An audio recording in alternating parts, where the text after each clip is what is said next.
All right. Bonjour. Good morning, everyone, and thank you for joining us for the second Solaxis webinar on advanced thermoplastic 3D printing solution for the defense industry. My name is Michel Frison, and I am responsible for international sales at Solaxis, and I will be moderating today's session. Today, we will explore how high-end performance thermoplastic additive manufacturing is becoming a strategic enabler for the defense sector, accelerating production, strengthening supply chain resilience, and restoring sovereign industrial capacity. This session will be conducted in English, but please feel free to submit your question either French or English in the chat at any time. We will address them during the Q&A period following the presentation. Defense resilience and industrial sovereignty are no longer abstract policy discussions. They are immediate strategic imperatives.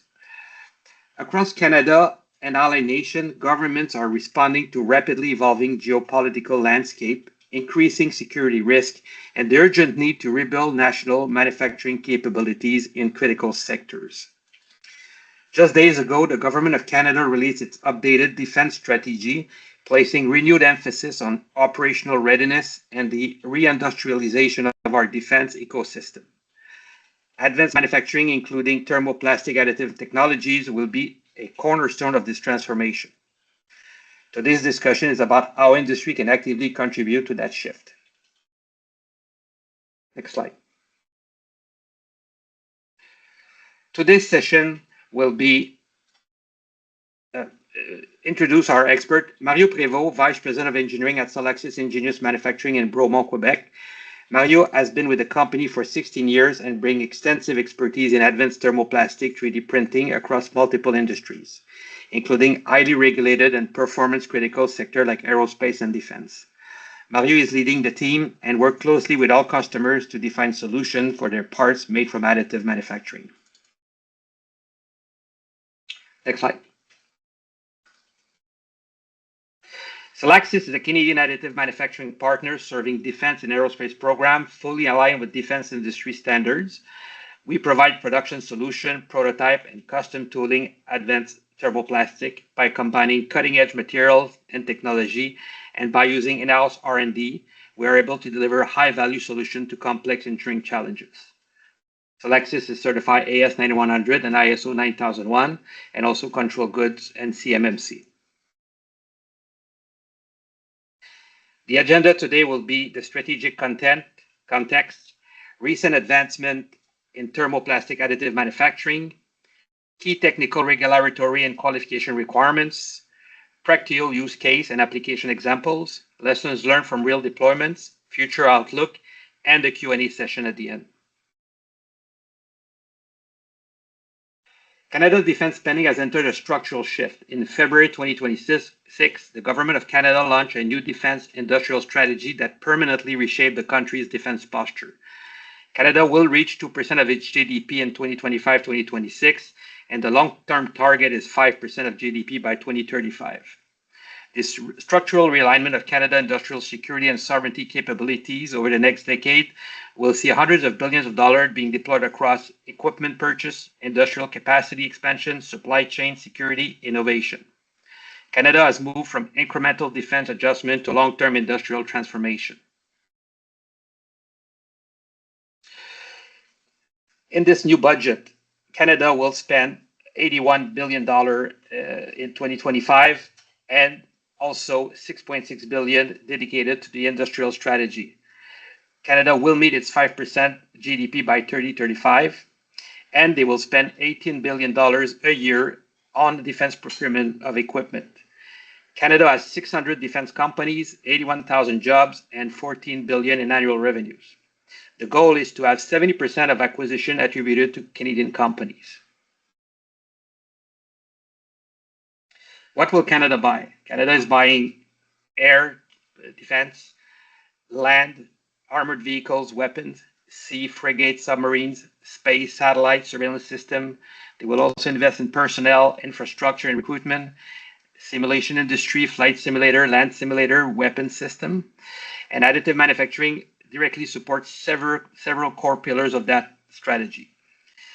Additive manufacturing is aligned directly with Canada's defense industrial objective by strengthening sovereignty capabilities, accelerating innovation, and supporting resilient supply chains. Defense manufacturing challenges today are supply chain fragility, obsolescence component, long lead time, pressure for reshoring and sovereign production.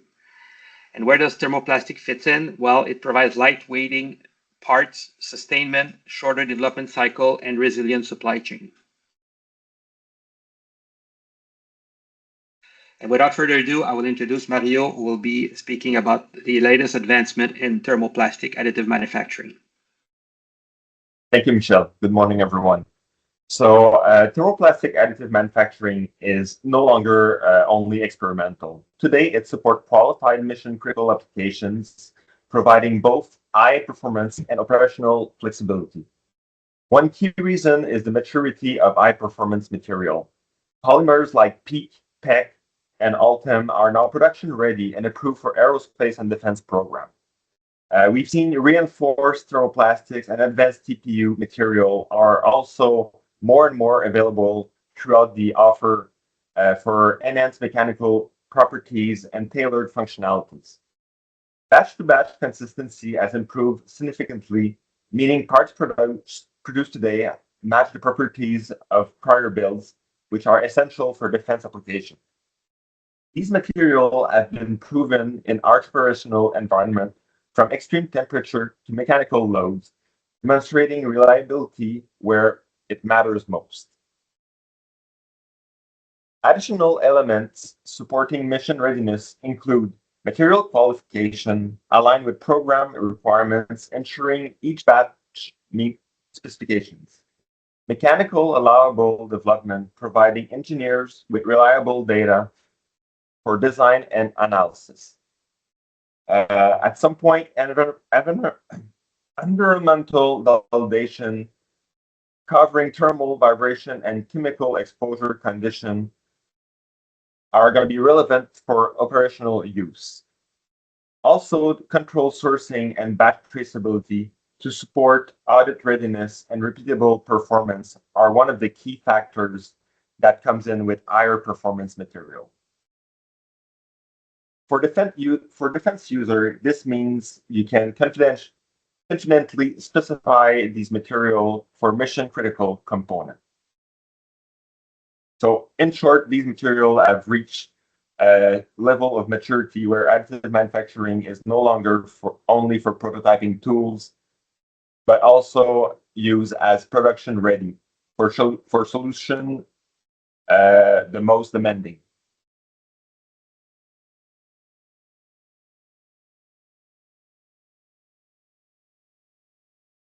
So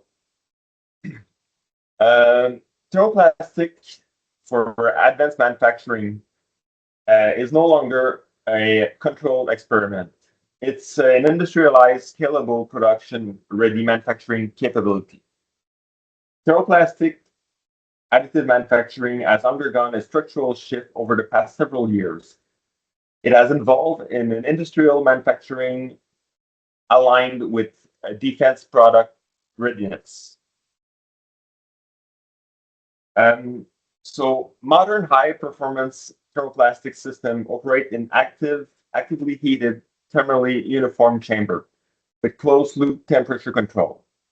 Material drying, humidity also is managed throughout the process to ensure that we're going to meet the perfect properties and going to be reliable throughout the production. So environmental parameters can be logged continuously and built to support real-time process monitoring and full data capture.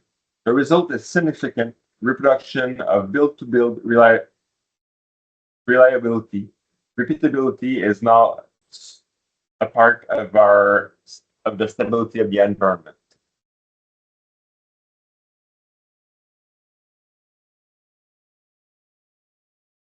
Next slide, please.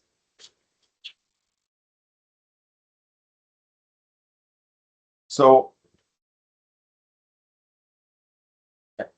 So the build parameters and validation can be locked into the machine level and controlled to approve the profile and to assure that we're going to be able to have a digital thread connected for design to finish parts.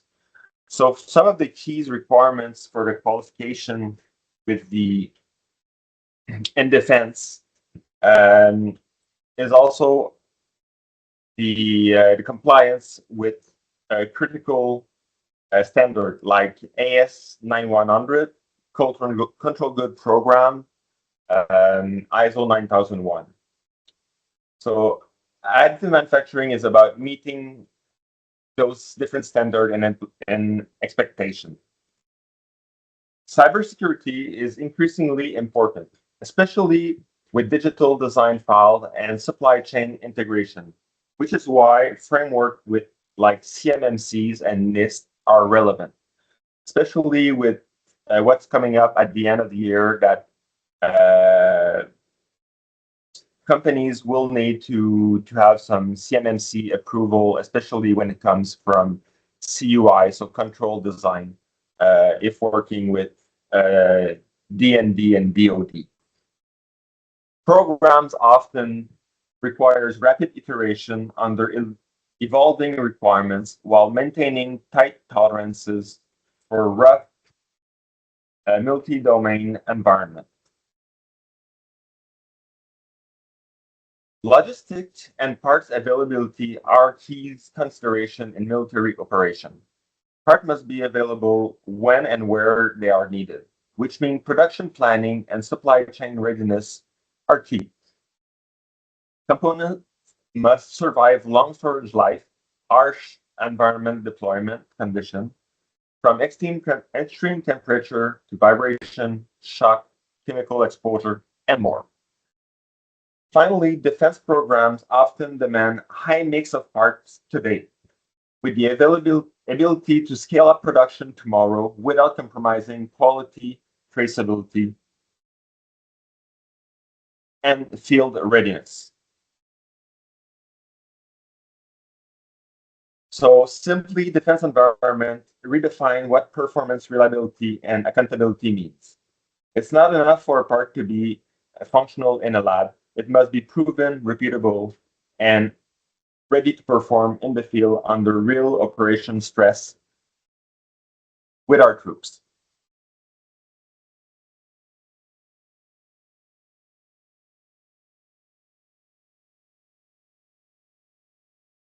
One of the most impactful application of thermoplastic additive manufacturing is defense in obsolescence mitigation.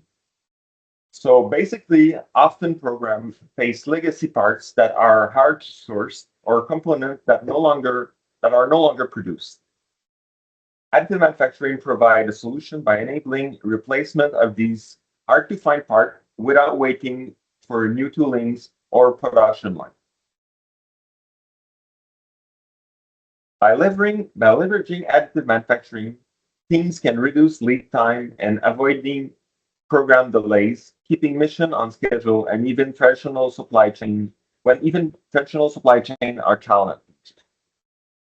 Importantly, this approach avoids costly redesign. Instead of re-engineering entire assembly, the original part can be reverse engineered, scanned, and converted for functional AM version to be produced. Also, with the reverse engineering scanning, it would allow a rapid creation of digital model, which can be validated, qualified, and deployed efficiently. In short, thermoplastic AM turns obsolescence from a program risk into an operational advantage, enabling users to maintain readiness without compromising schedule or budget.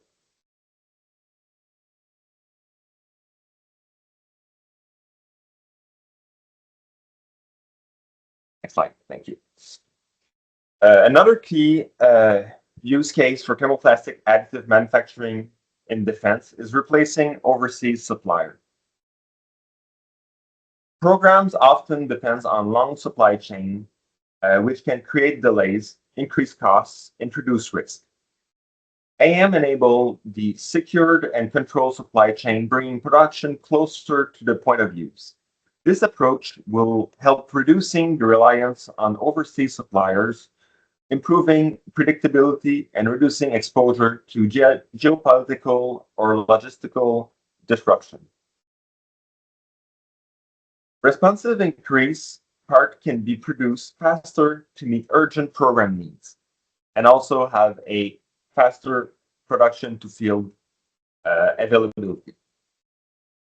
Additionally, AM offers flexibility for low volume production or highly specific parts that would be inefficient or impractically um, manufacturable with traditional process like folding or machine.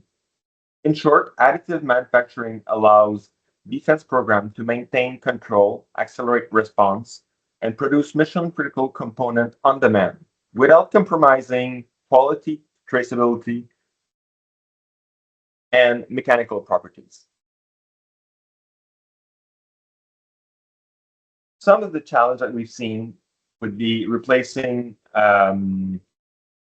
complex part, let's say for naval component, while ensuring the lead time and the performance.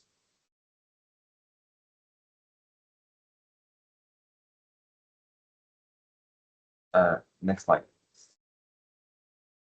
So that being said, thermoplastic additive manufacturing is also transforming the sustainment and distributed support in defense. Part can be produced on demand, supporting operational readiness without waiting for traditional supply chain. This approach reduces spare inventories requirement, freeing up storage space and lowering their cost while still ensuring critical components are available where and when needed.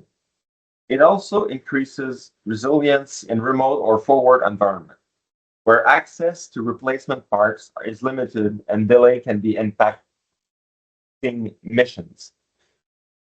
In short, AM allows defense teams to maintain readiness, reduce logistical burden, and exposure, and ensures operational continuity, even in challenging or disrupted operational contexts.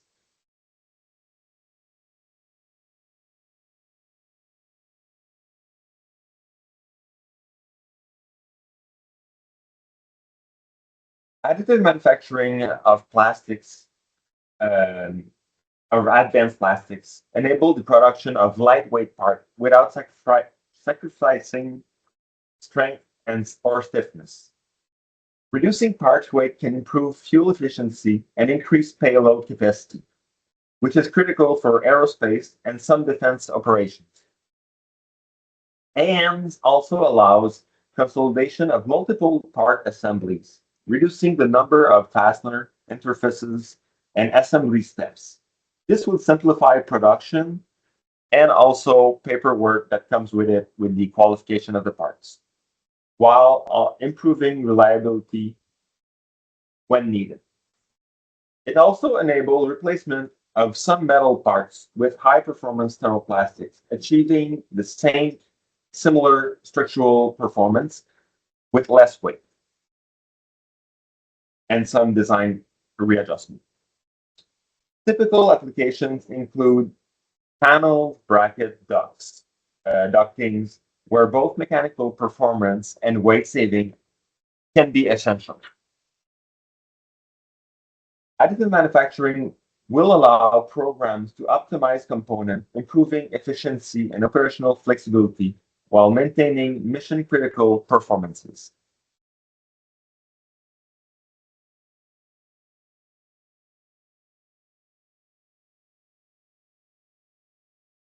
So some of the practical use case that we've seen here at Solaxis is being enabled to create a ruggedized enclosure to protect electronics or other sensitive component in defense application.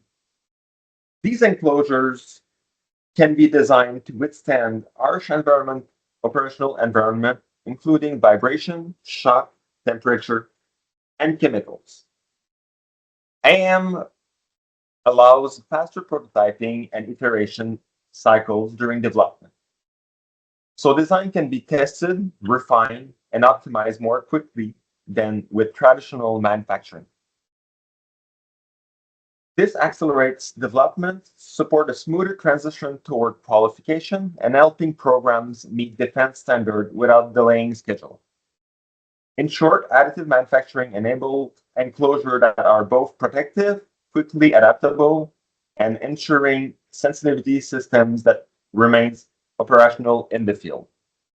It also is going to be allowing different types of design to have more compact enclosures, reducing the space needed to do some assemblies.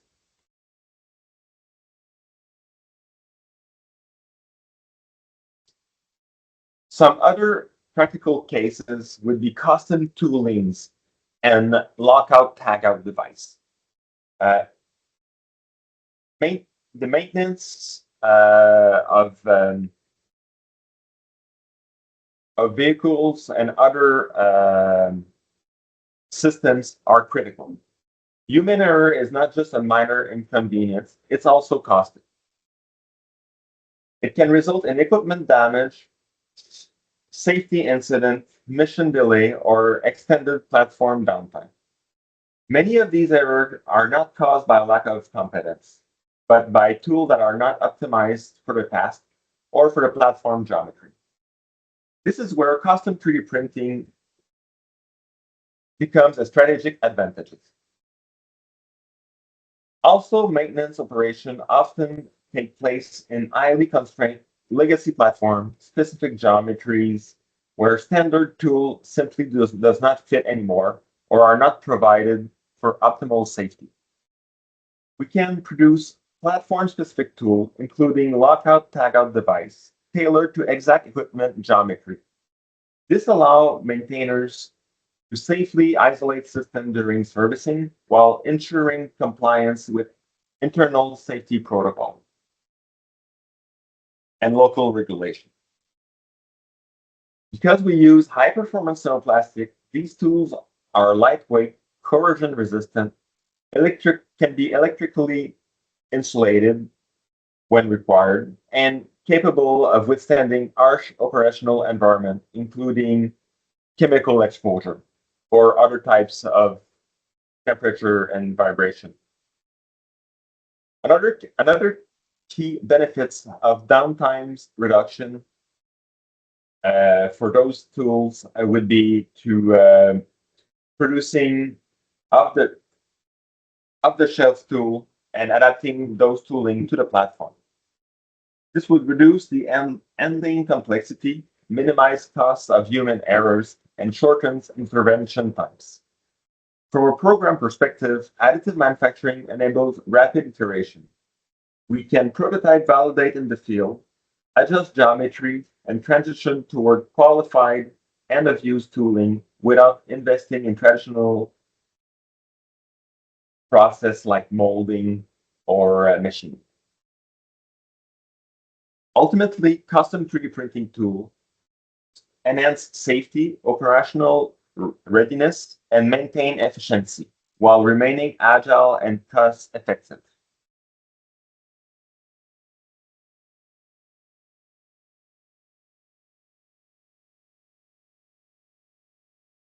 So here we see some application examples for aircraft docking, specific panels for simulators, also trainings for modular training grip systems for forces.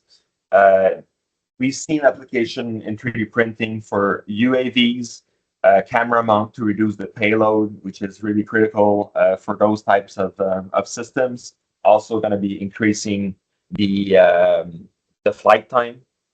When it comes to vehicles and armored vehicles, at Solaxis, we are working with different types of tiers and partners for interior brackets, mounting fixtures, panel segments, door latch handles, and when it comes for mission-specific tooling and electronics, we've talked about earlier the tooling, but it also custom enclosures for communication device, small mission-specific tools, also that can be produced with the advanced manufacturing and the high-end thermoplastics.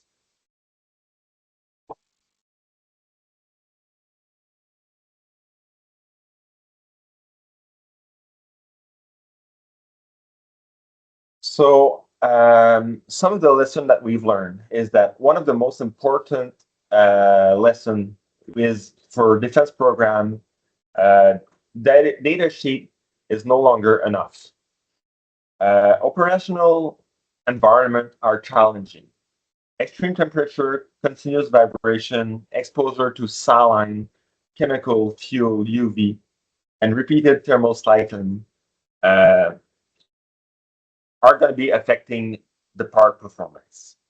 What users have observed and what we've observed here at Solaxis is clear. Published material properties don't always match in-field performance. Printer rotation can dramatically affect fatigue behavior. Interlayer strength is critical under dynamic load, and it often dictates whether the part will survive repeat operational stress. The key insight for defense users is qualification must reflect the real operational use case, not just material data sheet. This is why at Solaxis we've introduced laboratory test equipment to validate our material performances and assure consistency throughout production cycles.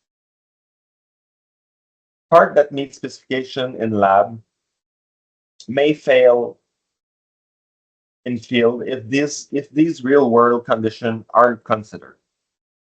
So aging effect must also be validated early in the process because long-term performance can differ from initial test results.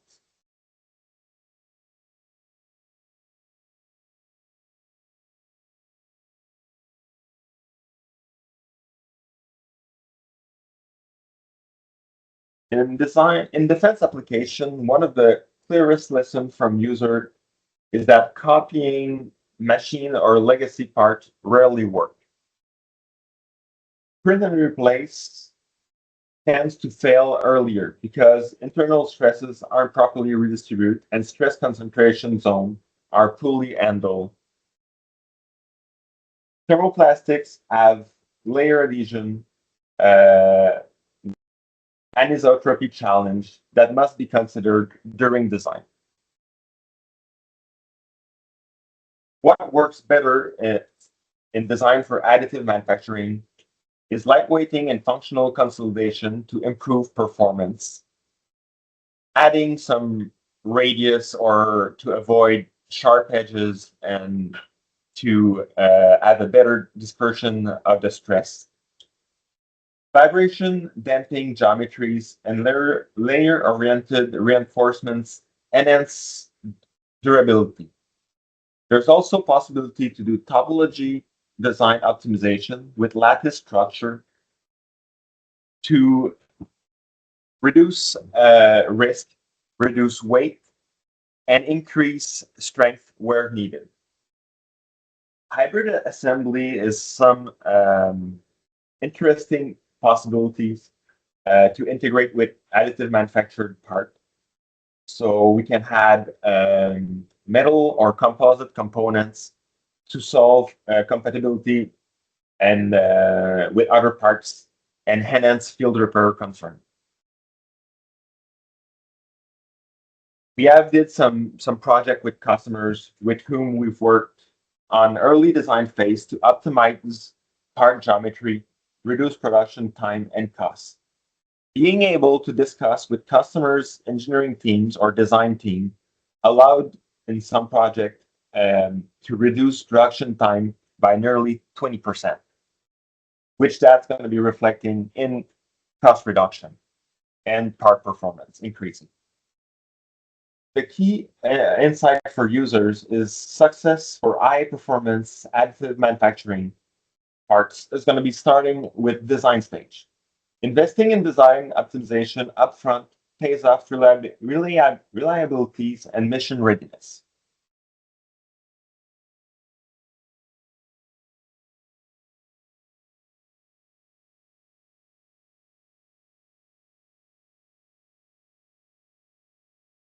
The real gain is logistical, but not just technical. So another important lesson in defense that was brought to us is that the biggest benefit for additive manufacturing is the logistic. So in operational deployment, the ability to reduce inventory is a true game changer. Fewer spares need to be stored, which saves space, cost, and inventory complexity. Maintaining a digital inventory shortens critical lead time. Part can be produced on demand based on verified digital file, allowing program to respond faster and to operational needs. Localized production also is going to increase the availability and reduce the lead time. But these new capabilities come with responsibilities. File validation become mission critical. Producing a part from unverified model can compromise performance or safety.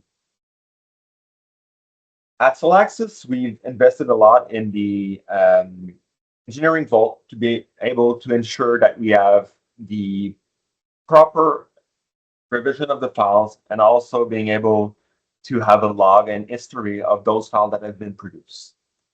Another key capability or responsibility is the 3D file cybersecurity strategy. Since digital design are vulnerable and sensitive assets,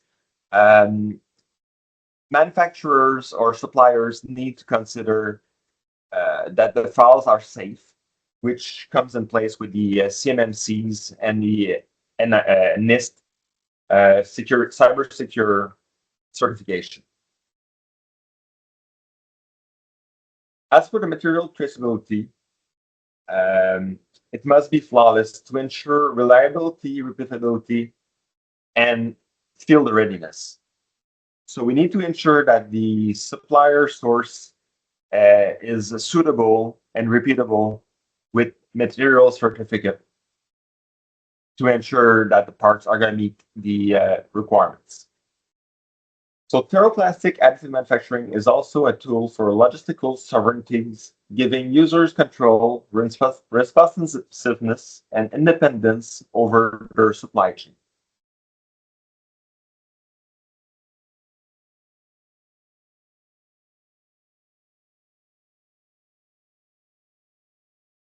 In defense, additive manufacturing qualification is the real battlefield.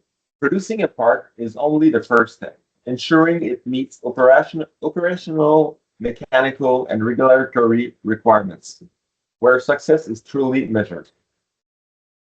Defense users have discovered the material qualification alone is not enough. The entire chain must be qualified. Machine, process parameters, material, and post-processing.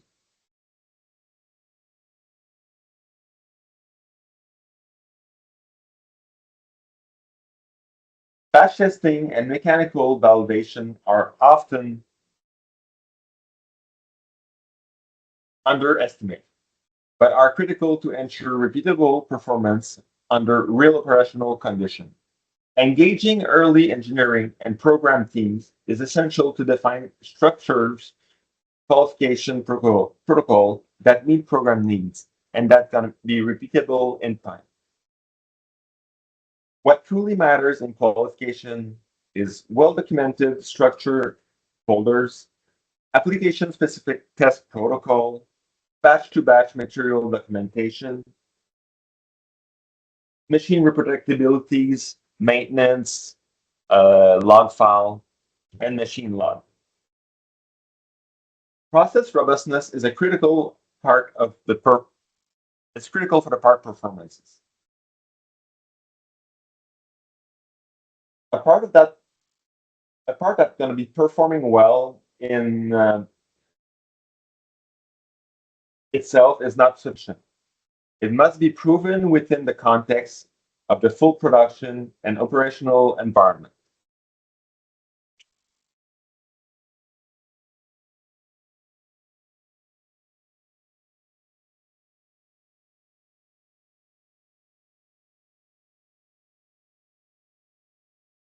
So looking ahead with thermoplastic additive manufacturing is pushing to reshape our defense program approach design, production, and sustainment.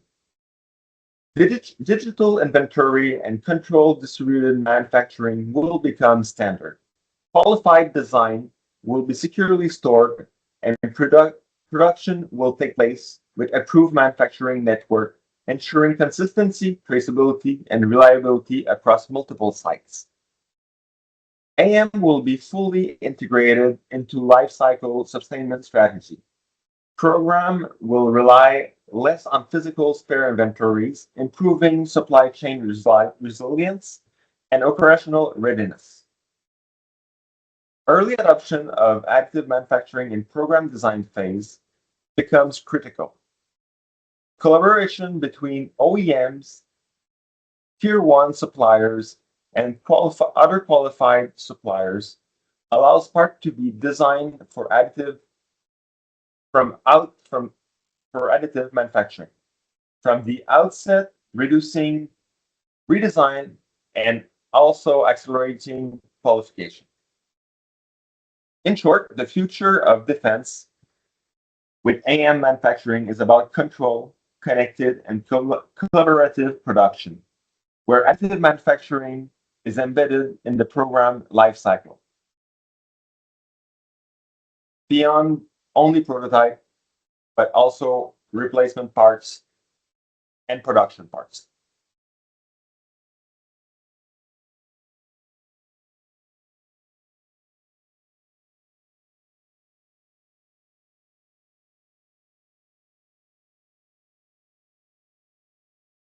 So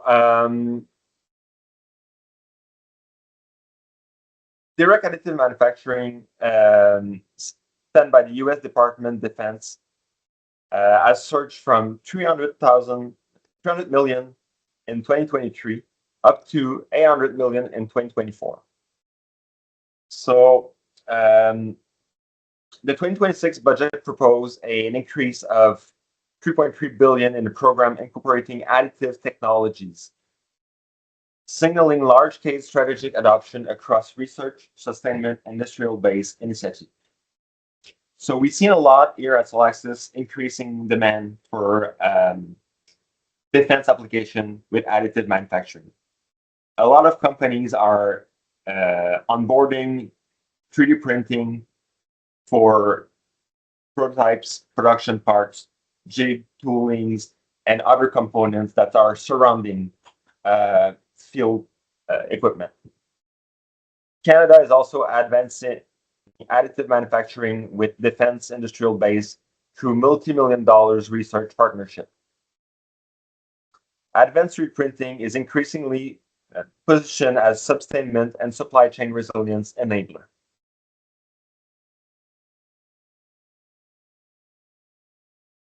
All right, Mario. Well, like Mario said, I think, if you want to do a 3D printing project, it's very important to contact us. We like to define one potential project to start. It could be a small project to start if you're not familiar with 3D printing. And then we validate the needs, the objective, weight reduction, cost reduction, part consolidation, as Mario stated earlier. We work with your team to verify your technical requirements. Like Mario said, it's not always clear cut, in the material specs or your requirements. There's a lot of lessons learned and hard craft in all of that. So we need to work and clearly define what we're trying to achieve. It's very important to validate your internal standard if you have one. If you don't have an internal standards for 3D printing, we can help you define one. We've done that with many OEM and Tier 1. and help them define their process specifications. You provide us a 3D files following all the protocols and the security measures that we have in place based on CMMC and control goods from Canada. And then we provide the engineering support. We like to coach. We like to work with our customers to figure out, to teach them how 3D printing works and to share our knowledge and, over 15 years of Mario's expertise and the team and design validation, optimization for additive manufacturing. So we like to share our tips and tricks, and we're always open to learn. There's always new material coming in, and we do a lot of tests. We test a lot of new materials. So if you see something that you like somewhere in a magazine or someone talks, and we probably have tested it, and we can give you our honest opinion and make good recommendations.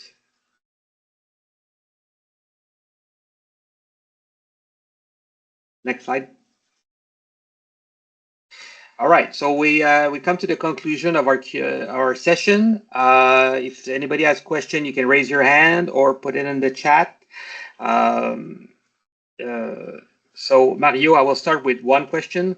What type of finishing is most used in defense industry? What have you seen in terms of defense industry, the most common finishing?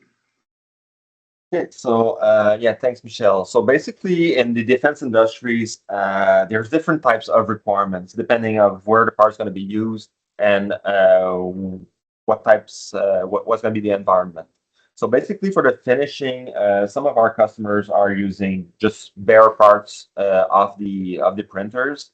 The other more commonly request is a part that have finishing, so that are being sanded, primed, and painted with CART, so chemical agent resistant coating.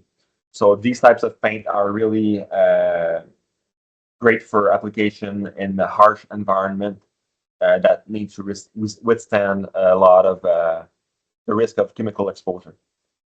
Yeah, definitely. The defense industry it's not like standard aerospace from airport to airport. I mean, you're in a warehouse, you are in an environment that are the battlefield, the front, on a boat, on a aircraft carriers. There's all kinds of environments.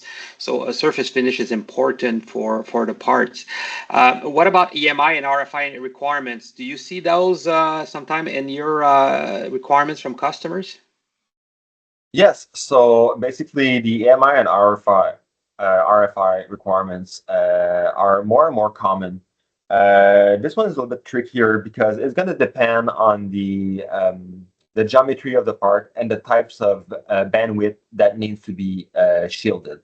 So there's different types of material available on the market that can be EMI, RFI, but then we'll need to have some discussion with the customers of what's the bandwidth that they're trying to isolate, and then what types of material, the environment, and that will help us offer the proper material for the application. At some point, there's also a possibility to do some specific coding on the parts to add up on the EMI RFI application. But there's also ESD, so electric dissipative, that is more and more requested. So to avoid electrical discharge on some critical components like electronics. Very good.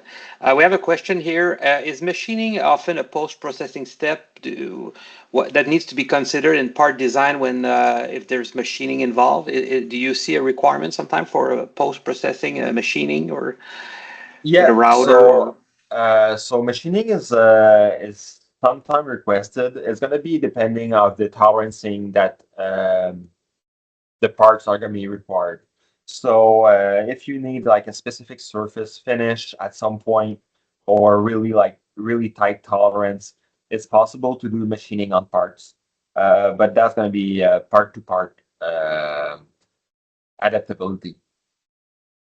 Okay, thank you, Mario. One more question from me. Do you do assemblies and install the hardware for like metallic inserts, brackets? Can you provide that service? Is this something that you see on parts? Yeah, so for 3D printing, especially in thermoplastics, uh, we do some install of hardware. So with, let's say, helicoil, heat set inserts, glued inserts. Also, it's possible to do multi-component assemblies, so part to part with 3D printed parts, or even machine parts or composite parts. So here at Solaxis, we we're able to provide a complete um, assembly or final product to our customers. So if we have some suppliers or some partners to do work on that for the production of other types of parts. But if our customers have specific suppliers that need to be used for to source some components, then we can also go out with them and source to approved supplier list. Very good. So 3D printing is really becoming a prototype and a production solution for the defense industry, and we can provide parts in quantities for with everything installed in the process, which is interesting because we become a one-stop shop, and there's no need for post processing outside that the customer would need to handle. Okay, I mean, if anybody has questions, we still have time. I think Mario gave us a good overview of the requirements in the military and defense industry. For sure, the environment is a challenge. You know, you work in different types. I think the military world, the Canadian government wants to accelerate the procurement process, which was a bit of a problem in the past. I think it's been recognized, and definitely the 3D printing becomes a solution to support, especially for obsolescence. I think obsolescence, if you have requirements in your contract by your customers and they say, well, you need to manage obsolescence for 40 years, 3D printing could become a great solution to find parts because in 40 years, maybe the original manufacturer won't be available, but you still need support in the field and you need parts. So we can work with you with your requirement and support your customers to find the parts to manage the obsolescence, or which is very important also. Okay, I think this concludes our, unless there's more questions, I think this concludes our presentation for today. If anybody has any projects they want us to look at, just give us a call. We always like to look, there's no need to buy, we like to discuss what we know and your projects. We're always available. Mario has extensive expertise, and we've seen a lot of projects over the last many years. So I'm sure we have solutions for any of your projects, and we can work with your teams and help you write your specification, which is often a problem because the customers don't have their own internal specification. So we've done that in the past, like I said before, and we're very happy to work with your teams to make sure that it all fits together. Yeah, Okay. I got another question. Sorry, on my side, from Yeah. someone that's not. Yeah.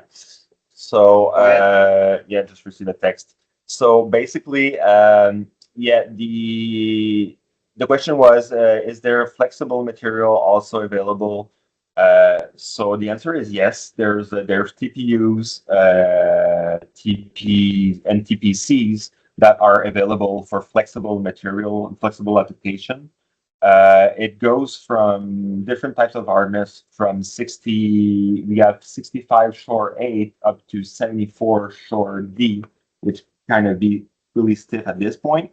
And also there's other types of material or flexible material that are a little bit less common, but for which Solaxis has developed some interest and have some with applied in different types of project, which is a TPU glass filled.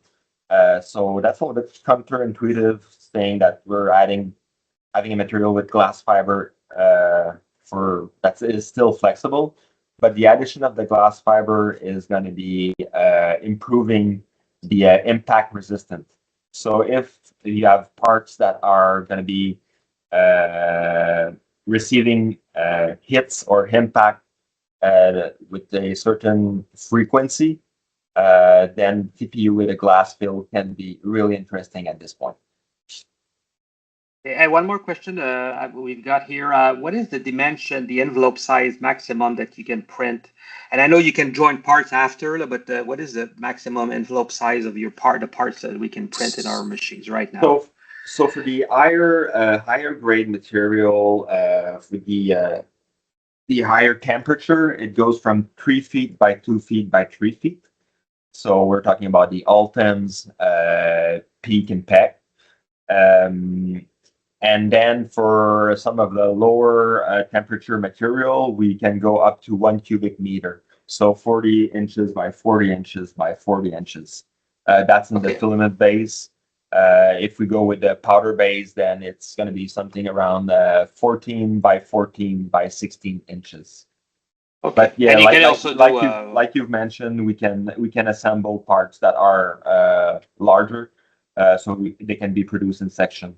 So here at Solaxis, we've done some part in the past that were 10 feet long once assembled. Yeah, so there's no really limits. I mean, you can print, and it's one of the things I witnessed when I was in the shop recently. I mean, the size of the parts are getting bigger. We do make a lot of small parts. We have many smaller printers. We can mass produce small parts, bracket inserts, but we can do bigger parts, which is very interesting. Where this technology is going to support. Okay. Oh, we have another question here. Is print orientation a significant consideration when machining? Yes, print orientation is always to be considered when going with the filament base printers. So especially if you got like a small bracket that is going to be sticking up or down, that's going to be in between the layers, always going to be the weaker spot, if I may say. So if they need to be machined, that's something to be considered. After that, it's really going to be depending on the geometry and what section or what the types of machining that you're looking to be applied on the parts. Okay, very good. Oh, we have another question that just came up. Someone mentioned it's a very fast-growing industry. The demand is increasing, as we know. Do we have plans to keep growing and meet the demand and make sure that the lead times are reasonable for our customers? Yes, we have planned to increase our shop floor. Basically, we're getting a little bit tighter here in the space, but it's something in the plans that we're always looking at. Either investment in other systems and also increasing our floor space to increase capabilities. Oh, we do have capacity right now. We do have capacity right now, that's for sure. But it's always something that we try to consider to evolve as the process is. The 3D printing is evolving pretty quick also. Oh, one more question here. If additive manufacturing must be considered at the beginning of the part design, how good is this process to reproduce a part no longer supported by original manufacturer? If the original part was originally produced differently, can we reliably achieve similar strength and stiffness? So that's going to depend on the part geometry or the types of parts. So basically, when you're trying to achieve a similar strength and stiffness, we'll need to consider what's the original material, and then how can we either orient the part, which type of material is going to be used. The other thing to be considered is that sometimes when the parts are no longer supported or are more kind of a legacy platform, some of the part might be worn off. So if we do, let's say, a scan and reverse engineering, we not necessarily going to be able to get all the details if they're worn off. But if you have like a part that is new-ish, then yes, we could do we could reproduce that one, trying to at least to get the good geometry, and then analyze how to produce it or to do slight modification to apply it to the additive manufacturing. Okay, But very most good. of the time, we might need to do some small adjustment just to ensure that it's going to be properly doing his job, since it's another process. Okay, so we work with the customer to identify maybe the failure points and make recommendation to increase stiffness in some sections and add. I know recently you and I work on a project where we added stiffeners, we added different types of that didn't change the form, fit, or function, but just created a bit more strength in some areas where there was an issue. One more question here, Mario. Is print orientation a significant consideration when machining? Yeah, that one we've replied a little bit earlier. Oh yeah, we did. Okay, sorry. So yeah, it's always gonna depend on the geometry and what's the section that we want to machine. Basically, like I said, the Z orientation with the filament base is always a little bit weaker, so we might need to reorient the part differently. Also, if you have like critical surfaces or datum, that's going to be something to consider. How are we going to be placing the parts on the platform? Okay, very good. One last question from me. So, Mario, the first step to interact with you and the team, people send us usually an NDA, right? It's we need to sign NDAs, part of ISO and AS 9100. Get an NDA and control goods. The data transfer. We can do a call online, video call to discuss the requirements. Look at the requirements. Yeah. And we can also do prototypes, right? We can, if somebody wants, we can do a very short and sweet prototypes for to show the fit, form, and function, the dimensions. And what else would be required, Mario, to start the process? So yeah, for sure,